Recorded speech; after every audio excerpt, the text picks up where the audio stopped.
Bienvenidos una vez más a El Comentario, un programa realizado por Agustín Sancho Cubero. Este programa está disponible en YouTube y en las principales plataformas de podcasts. No te olvides de suscribirte, es gratis. A continuación empezamos el programa. El fentanilo es un opioide sintético que ha desencadenado una de las crisis de salud pública más devastadoras de la historia moderna. Una catástrofe que se ha gestado a lo largo de varias décadas y cuyas consecuencias continúan expandiéndose con una virulencia alarmante.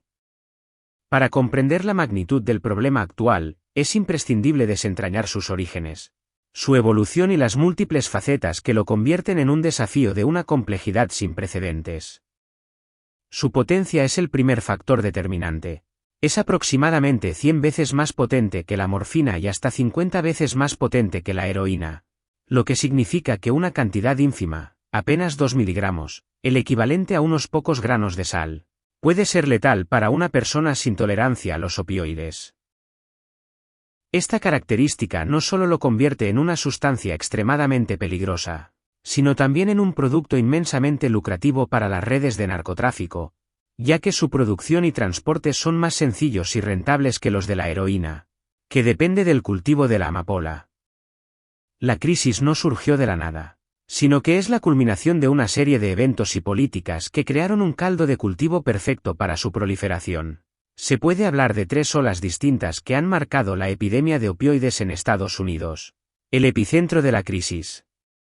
La primera ola comenzó a finales de la década de los 90, cuando las compañías farmacéuticas lanzaron agresivas campañas de marketing para promocionar nuevos analgésicos, opioides de prescripción, como la oxicodona, asegurando a la comunidad médica que el riesgo de adicción era mínimo. Esta desinformación, unida a un movimiento bien intencionado pero equivocado que abogaba por tratar el dolor como un quinto signo vital, llevó a una prescripción masiva y generalizada de estos medicamentos. Millones de personas recibieron recetas para tratar dolores crónicos, lesiones o recuperaciones postoperatorias, y muchas de ellas desarrollaron una dependencia sin buscarlo. Durante años, el número de recetas de opioides se disparó, creando una generación de personas adictas a sustancias que les habían sido proporcionadas legalmente por sus médicos. Cuando las autoridades sanitarias y los reguladores finalmente tomaron conciencia del problema a mediados de la década de los 2000 y comenzaron a imponer restricciones más estrictas a la prescripción de opioides, se desató sin querer la segunda ola de la crisis. Las personas que ya eran adictas y que de repente vieron cortado su acceso a las pastillas recetadas se encontraron en una situación desesperada. El síndrome de abstinencia de los opioides es brutal, y muchos buscaron alternativas en el mercado negro para poder seguir funcionando.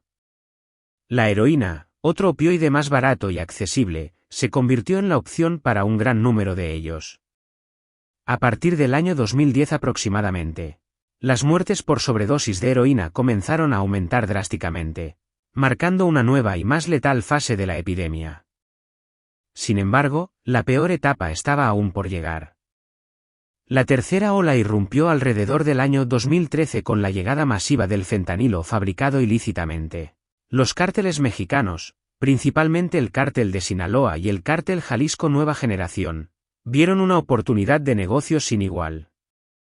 Se dieron cuenta de que podían fabricar fentanilo de forma sintética en laboratorios clandestinos utilizando precursores químicos importados mayoritariamente desde China. Este proceso era mucho más rápido, barato y escalable que el cultivo, la cosecha y el procesamiento de la goma de opio necesarios para producir heroína. Comenzaron a inundar el mercado estadounidense con fentanilo, a menudo mezclándolo con la heroína para aumentar su potencia y atraer a los consumidores, pero también prensándolo en forma de pastillas falsificadas que imitaban a analgésicos de prescripción como la oxicodona o a ansiolíticos como el alprazolam. Esta práctica es una de las más mortíferas de la crisis actual.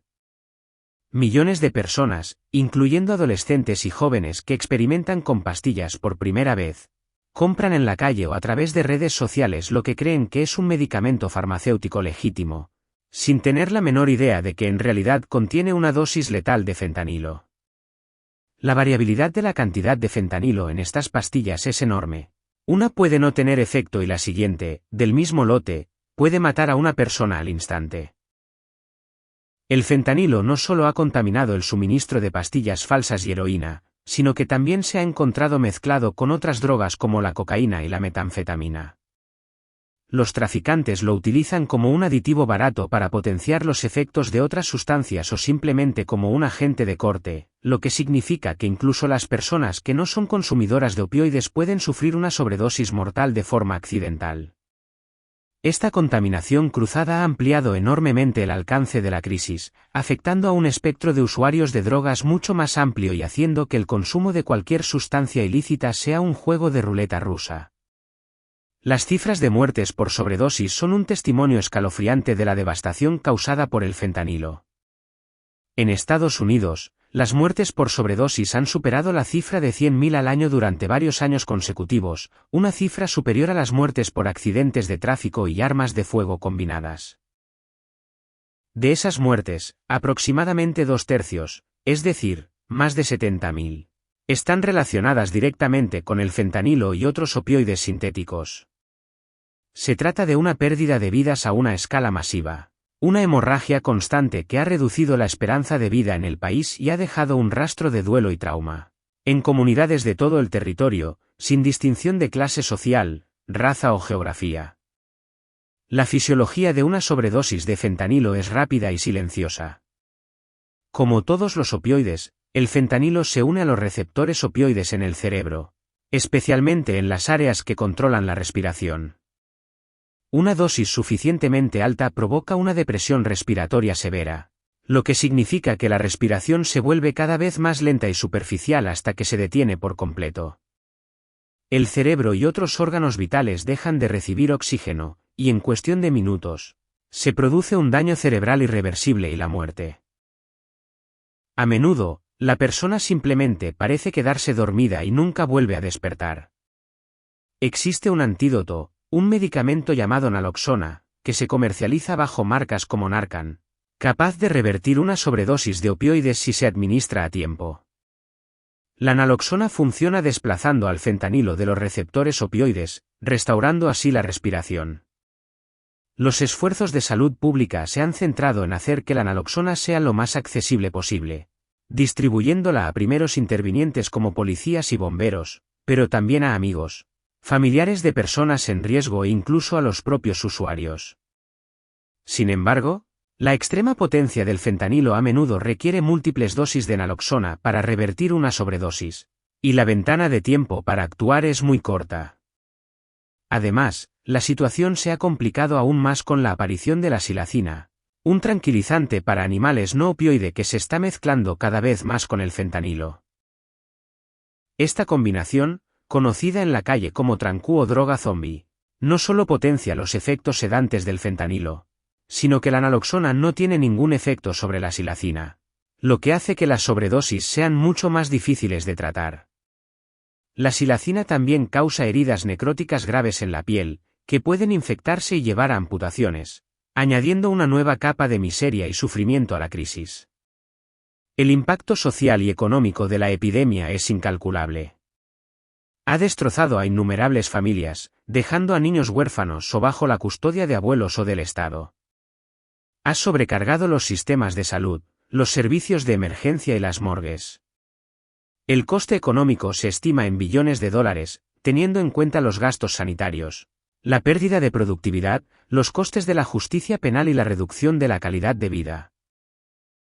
Comunidades enteras han visto cómo sus centros urbanos se degradaban, con un aumento visible de la indigencia y la delincuencia asociada a la adicción y el tráfico de drogas. La crisis del fentanilo también ha generado complejas tensiones geopolíticas. El gobierno de Estados Unidos ha presionado a México para que intensifique su lucha contra los cárteles que producen y trafican la droga, y a China para que controle la exportación de los precursores químicos necesarios para su síntesis. Estas negociaciones son delicadas y a menudo infructuosas. China argumenta que el problema fundamental es la insaciable demanda de drogas en Estados Unidos, mientras que México se enfrenta a cárteles enormemente poderosos y violentos que controlan vastas áreas del país, y que a menudo superan en capacidad al propio Estado. La respuesta a la crisis debe ser multifacética y abordar tanto la oferta como la demanda. Desde el punto de vista de la reducción de la oferta, los esfuerzos se centran en la interdicción del narcotráfico en las fronteras, el desmantelamiento de laboratorios clandestinos y la cooperación internacional para cortar el flujo de precursores químicos. Sin embargo, la experiencia ha demostrado que la lucha contra la oferta por sí sola es insuficiente. Mientras exista una demanda masiva, siempre habrá alguien dispuesto a correr el riesgo de suplirla debido a los enormes beneficios económicos. Por lo tanto, las estrategias centradas en la demanda y la reducción de daños son igualmente, si no más, cruciales. Esto incluye la prevención, educando a los jóvenes y al público en general sobre los peligros del fentanilo y las pastillas falsificadas. También implica ampliar masivamente el acceso al tratamiento para la adicción.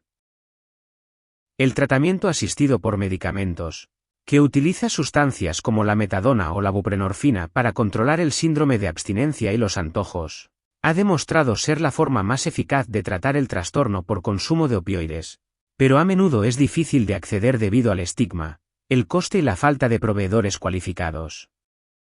Las estrategias de reducción de daños, aunque a veces controvertidas, son vitales para mantener a las personas con vida. Además de la distribución de naloxona, esto puede incluir programas de intercambio de jeringuillas para prevenir la transmisión de enfermedades como el VIH y la hepatitis C, y el uso de tiras de prueba de fentanilo, que permiten a los usuarios comprobar si sus drogas están contaminadas antes de consumirlas. Algunos abogan incluso por la creación de sitios de consumo supervisado, donde las personas pueden usar drogas en un entorno seguro bajo la vigilancia de personal médico que puede intervenir inmediatamente en caso de sobredosis. Aunque la crisis se ha concentrado principalmente en América del Norte, especialmente en Estados Unidos y Canadá, donde las cifras de muertes también son alarmantemente altas, existe una creciente preocupación por su posible expansión a otras partes del mundo. Europa, por ejemplo, ha estado relativamente protegida hasta ahora debido a sistemas de salud más regulados que evitaron la prescripción masiva de opioides que originó la crisis en Estados Unidos, y a que el mercado de la heroína ha sido tradicionalmente dominante. Sin embargo, ya se han detectado incautaciones de fentanilo en varios países europeos, y existe el temor de que, si el suministro de heroína se viera interrumpido, por ejemplo, por la prohibición del cultivo de amapola en Afganistán, el fentanilo podría llenar ese vacío con consecuencias catastróficas. En España, el consumo de fentanilo de fabricación ilícita es todavía minoritario y no se ha observado una crisis de la magnitud de la norteamericana, pero la vigilancia es constante. El fentanilo que se utiliza principalmente es el de uso farmacéutico, desviado del mercado legal, pero las autoridades están alerta ante la posible entrada de la droga sintética. El reto es monumental porque la adicción es una enfermedad crónica del cerebro, no una elección moral, y requiere un tratamiento a largo plazo y compasivo. La estigmatización de las personas que consumen drogas sigue siendo una barrera importante para que busquen ayuda. La crisis del fentanilo ha expuesto las profundas grietas de la sociedad, la fragilidad de los sistemas de salud pública, las consecuencias de la desregulación corporativa y la complejidad de las redes criminales globales. Es una tormenta perfecta que combina la química de una molécula extraordinariamente potente, la economía de la globalización y la desesperación humana nacida de la adicción. Requiere una respuesta sostenida, financiada adecuadamente y basada en la evidencia científica que aborde todas sus dimensiones, desde la prevención y el tratamiento hasta la reducción de daños y la aplicación de la ley. No hay soluciones fáciles ni rápidas. Cada día, cientos de personas mueren a causa de esta sustancia, y detrás de cada cifra hay una historia humana, una familia rota y una comunidad herida. La crisis del fentanilo es, en última instancia, una crisis humanitaria que exige una acción urgente y coordinada a escala mundial para evitar que siga cobrándose un peaje tan terrible en vidas humanas. La lucha contra esta epidemia será larga y ardua, y su resolución dependerá de la capacidad de la sociedad para tratar la adicción no como un fracaso personal, sino como la enfermedad compleja que es, y para construir sistemas de apoyo y tratamiento que ofrezcan esperanza y una oportunidad real de recuperación a quienes se han visto atrapados en su mortal abrazo. La indiferencia no es una opción cuando las vidas de tantas personas están en juego, Y el silencio solo permite que la sombra del fentanilo continúe extendiéndose, devorando futuros y dejando un vacío irreparable a su paso. La memoria de las cientos de miles de víctimas exige un compromiso inquebrantable para poner fin a esta pesadilla. Hasta aquí esta edición del programa del comentario, un programa realizado por Agustín Sancho Cubero. Este programa está disponible en YouTube y en las principales plataformas de podcasts. Hasta la próxima edición del programa. Muchas gracias. Dirección y realización Agustín Sancho Cubero.